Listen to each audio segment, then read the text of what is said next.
시청자 여러분 안녕하십니까. 이제 11월 3일 오후 시간입니다. 지금부터 전욱현의 안보정론을 시작하겠습니다.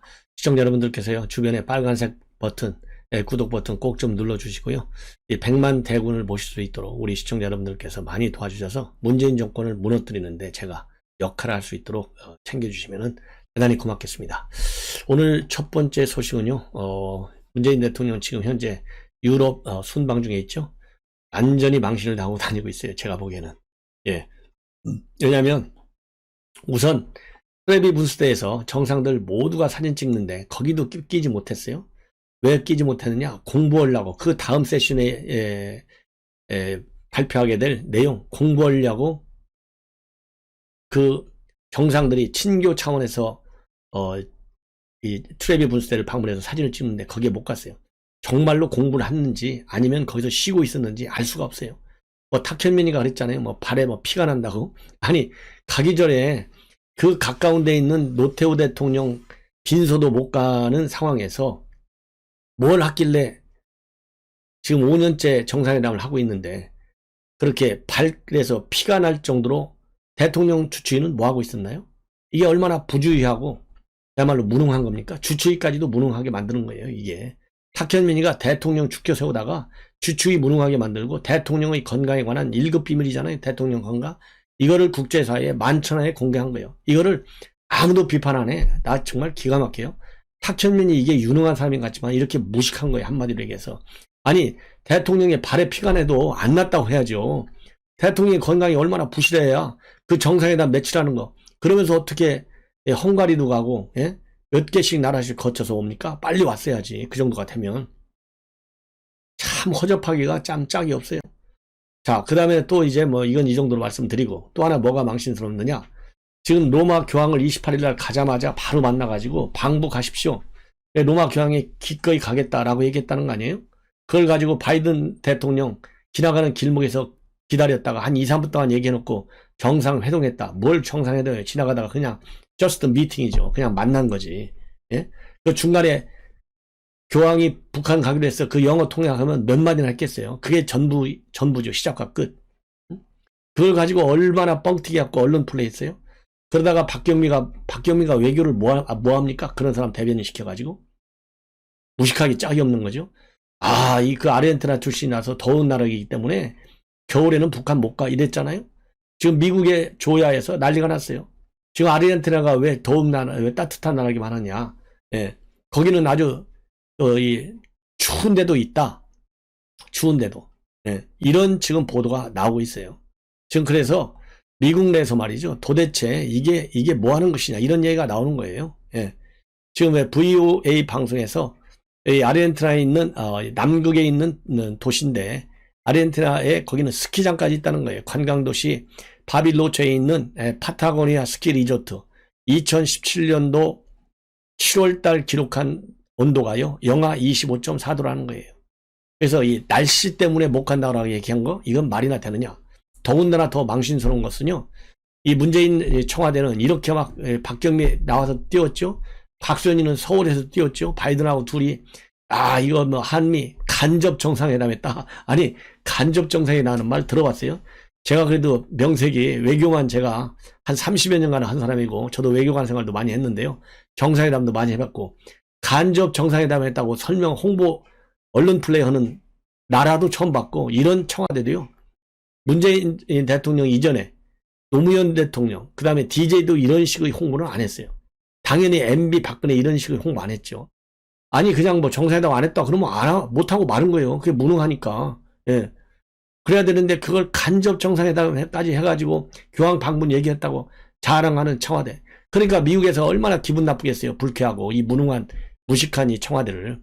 그러니까 지금 VOA에 대해서 A에서 이 전문가들 인터뷰를 통해서 싣고 있어요. 전문가들. 그 데이비드 맥스웰 민주주의 수호여단 선임 연구원도 교황 방북 가능성이 여전히 회의적이다. 김정은이 교황을 실제로 초청할지도 의심스럽다. 그러면서 교황의 말과 행동이 김정은을 불량 지도자에서 국제사회에 책임 있는 일원으로 변화할 수 있는 것을 상상할 수는 없다. 도대체 이게 무슨 얘기냐? 문재인 정부가 왜 교황 방문을 그토록 최우선 과제로 삼는지, 어떻게 그것이 도움이 되리라 생각하는지 도대체 이해할 수가 없다. 이런 입장을 내놓고 있고요. 그 다음에 미국 인권단체인 북한인권위원회 그레그 스칼라튜 사무총장도 아르헨티나에 스키장이 있다는 걸 왜 모르고 있느냐 이러면서 아까 말씀드린 대로 파타고니아에 있는 스키 리조트까지 얘기하고 있어요. 그러면서 교황의 방북을 가로막는 요인은 날씨에 국한되지 않는다라고 하는 것이 워싱턴의 중평이다 이렇게까지 소개를 하고 있어요. 남극과 가까워 가지고 혹한이 찾아오는데 스키장도 이렇게 여러 군데가 있는데 참 얼마나 이 G20 정상회담 가가지고 사진 한 방도 제대로 못 찍고 주제 발표도 제대로 못 해가지고 그것도 또 북한과 관련된 산림혁명만 얘기하고 있고 북한은 아무 관심도 표명하지 않고 그게 또 망신당하고 이 교황청 더 중요한 것은요. 교황청 발표는요. 방북 뜻을 밝혔다라는 말이 전혀 없다는 거예요. 전혀. 교황청 발표에는. 이게 지금 청와대 외교의 특징이에요. 이게. 예. 야, 이러니까 지금 아주 망신 중에 망신을 지금 다니면서 사서 하고 있는 거예요. 흔히 우리가 어렸을 때 고생은 돈 주고 사서 한다는 말은 들었어도요. 망신을 돈 주고 사서 한다는 얘기는 못 들어봤잖아요. 이거를 대한민국 대통령이 하고 있고 이 무능한 외교안보 강요들이 대통령을 그렇게 모시고 있다. 예, 여러분들 꼭 좀 기억해 주십사. 당부의 말씀을 드립니다. 자, 제가 이 외교안보 나오면요. 이렇게 엉터리 외교하는 거 정상회담 가는 보면 열이 받아가지고 정말 흥분이 안 될 수가 없네요. 죄송합니다. 자, 이제는 이제 오늘부터 그동안 당원들 중에서 이 투표를 모바일 투표 안 하신 분들 이 ARS로 투표하고 그 다음에 4개 여론조사기관에서 1,500명씩 6,000명을 대상으로 조사가 진행되고 있습니다. 자, 그러다 보니까요. 이제 어제까지 있었던 당원 투표 서로가 우리한테 유리하다 이렇게 입장을 내놓고 있는데요. 윤 총장 야권에 대한 야권의 정권교체에 대한 희망의 불씨를 땡겼다. 예, 그래서 당에 참 들어오길 잘했다. 정치는 혼자 하는 것이 아니고 당의 후보가 되면 국민이 집권하는 것이다. 예, 이런 입장을 내놨고 그리고 2차 예비 경선 이후에 새로 투표권을 얻은 19만 신규 당원들은 캠프들에서 동료에서 입당한 일들이 많다. 투표율 상승은 윤 총장을 지지하는 당원들이 결집한 결과다. 이런 입장을 내놨고요. 그 다음에 홍 의원 측에서는 투표율이 60%를 넘을 것이고 그러면 조직이 무색해지고 홍준표가 압승한다. 아예 통과가 안 되는 20%가량의 당원을 제외하면 투표가 가능한 당원의 70%, 5% 이상이 투표한 것이고 일부 당협위원장들의 오도 투표도 당원 반발로 현장에서 전혀 먹히지 않고 있다. 당원들의 힘으로 구태 정치, 줄 세우기 정치, 구태 정치인들을 몰아내자며 당심에서도 이겨야 저들이 승복한다. 이런 입장을 내놓고 있습니다. 자, 그리고요. 이제 오늘 이제 일반 국민 여론조사와 관련해서 윤석열 그리고 홍준표 입장문을 내놓고 있는데요. 먼저 윤석열 총장 정권 교체를 위한 반대장동 게이트 연합을 추진하겠다 이런 입장을 내놨어요. 그러면서 제가 당원과 국민의 성원에 힘입어 국민의힘의 공식 후보로 확정이 되면 그 즉시 정권 교체를 위한 반대장동 게이트 연합을 추진하겠다. 정권 교체를 위한 반대장동 게이트 연합은 이름 그대로 정권 교체를 열망하는 제정당, 사회단체, 개별 인사 등이 함께 참여해 대장동 게이트의 실상을 파헤치고 국민과 함께 공유하며 함께 공동해 나가는 기구다. 여기에서요. 이 함께라는 말에 따옴표를 해놨어요. 이 얘기는 연합 의미를 강조하는 거예요. 그래서 정당, 사회단체, 그 다음에 우리 국민, 일반 개인 인사들이 함께 all together, 함께 참여해서 대장동 게이트 진상을 파헤치자.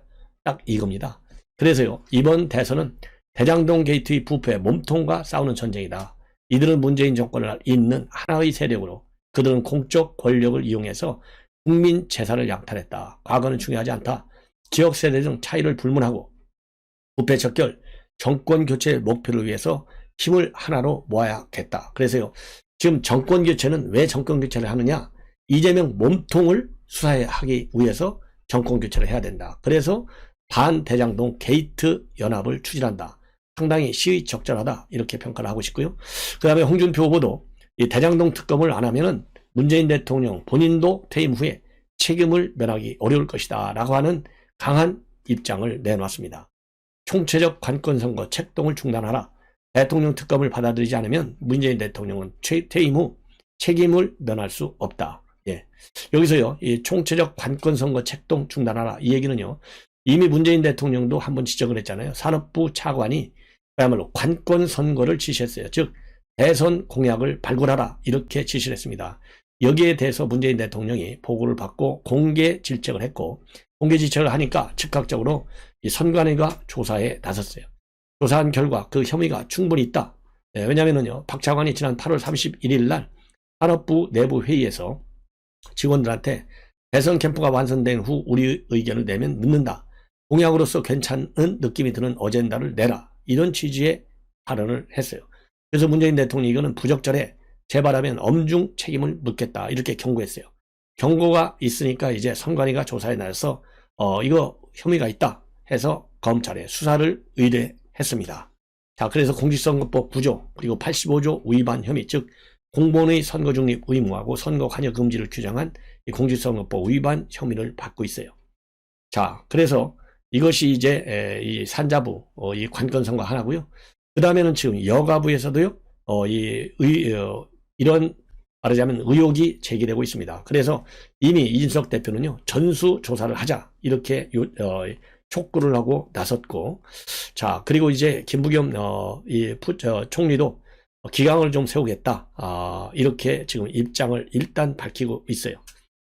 여권에서요 미래 권력이라고 착각을 해갖고 이재명한테 줄 서다가 큰 코 다칩니다. 조심할 것을 저는 당부합니다. 그래서 지금 이 홍준표 후보도 이러한 관건 선거 이거 중단하라 이렇게 주장을 했습니다. 그래서 이 관건 선거 내용을 여러분들께 제가 방금 말씀을 해드린 겁니다.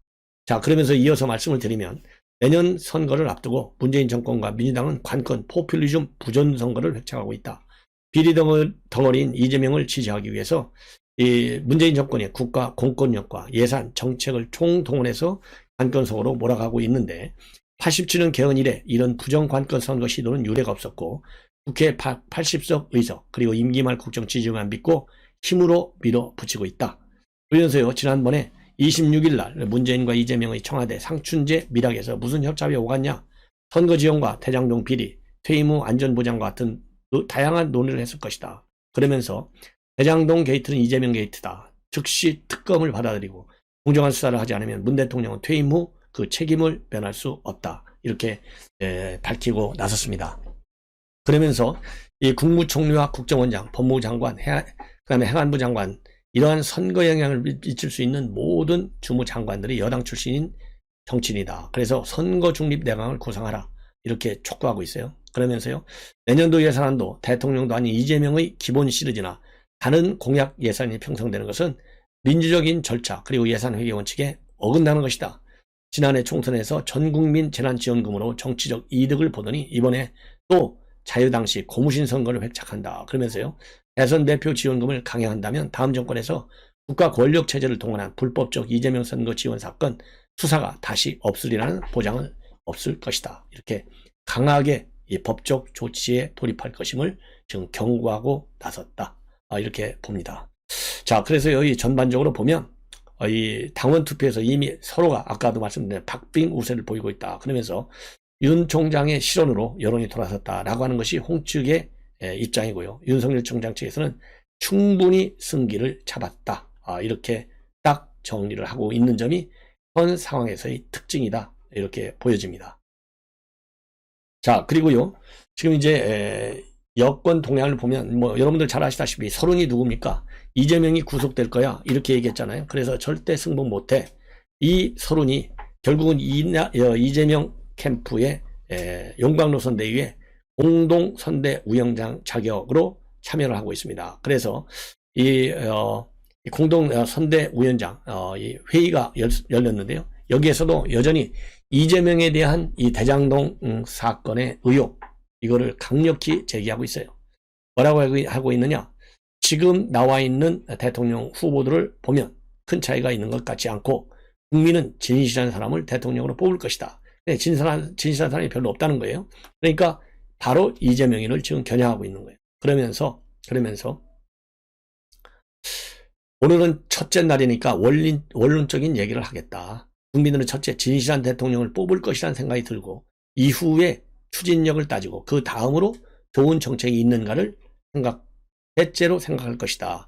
이 세 가지가 합치되면 아마 그분은 틀림없이 대통령이 될 것인데 그렇게 맞추기가 쉽지 않기 때문에 그나마 제일 나은 사람이 누구인가? 찾을 수밖에 없고, 지금 나와 있는 대통령 후보를 보면 큰 차이가 있는 것 같지 않고, 그만큼 약점이 있고 장점이 있는데 우리가 얼마나 잘 홍보를 해서 국민들에게 호소해 내느냐에 따라서 성공의 길을 가겠다. 그러면서요, 오늘은 이 선거의 원론에 대해서만 얘기하고 이 원론 다시 한번 생각해달라, 이 얘기를 했어요. 이 얘기는 이재명이가 진실하지 않다라는 점을 우회적으로 은유적으로 강조 부각시킨 것이다. 그래서 이것만 보더라도요, 이건 절대로 완팀이 지금 되지 않고 삐걱거리는 소리가 앞으로 가면 갈수록 더 커질 것이다. 왜 커지느냐?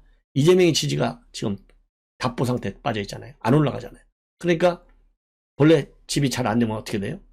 해가 산으로 가잖아요. 시끄럽잖아요. 큰 소리가 많이 나잖아요. 이 큰 소리 중에 하나가 일성이 오늘 진실한 대통령을 원한다. 그 다음에 추진력 정책. 아주 뭐 비슷하게 오래간만에, 아주 오래간만에 제가 보기에는 처음으로 소른이가 그럴듯한 얘기를 했어요. 자, 이제 마지막으로 오늘 김웅 의원이 결국 공수처에 소환 조사를 지금 받고 있습니다. 그래서 이 피의자 신분을 소환 조사했는데요. 소환 조사 받으러 들어가면서 입장을 밝혔어요. 그래서 이 입장문 뭐라고 얘기했냐? 공수처가 만들어지면 윤석열 수사처가 될 것이라고 말한 적이 있는데 그렇게 되고 있다. 야당 대통령 후보 경선에 맞춰서 관련자들을 소환해야 한다는 이야기까지 나올 정도가 됐고, 이거는 손준성 검사한테 검찰이 문자 메시지 보냈을 때 경선 일정 얘기한 거잖아요. 그거를 얘기하는 겁니다.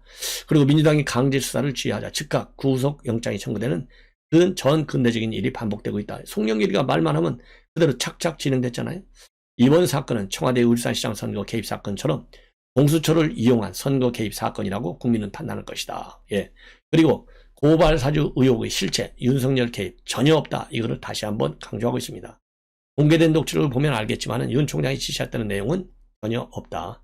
내가 대검에 잘 이야기를 해두겠다고 했다는데 만약 대검에서 고발장을 받은 것이면 왜 대검의 이야기를 잘해주냐.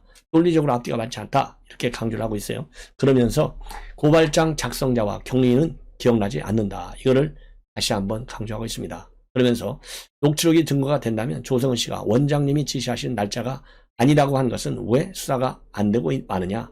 예. 그래서 일각에서 김 의원이 기억이 나지 않는다라고 말한 것에 대해서는 이해가 되지 않는다는 반응도 나와 있는 이 부분을 지금 염두에 두고 하는 얘기입니다. 그래서 이제 오늘 조사가 끝나면요, 어제 손준성 검사는 13시간 조사를 받았어요. 제가 보기에는 이 김웅 의원도 거기에 상응할 정도의 이 조사를 받지 않을까 하는 생각이 듭니다. 김웅 의원이 조사를 받고 나오면 또 입장이 나올 텐데요. 그때 빠르게 여러분들께 전해드리도록 하겠습니다. 우리 시청자 여러분들의 많은 시청 당부드리고요. 꼭 구독과 좋아요 부탁합니다. 대단히 고맙습니다.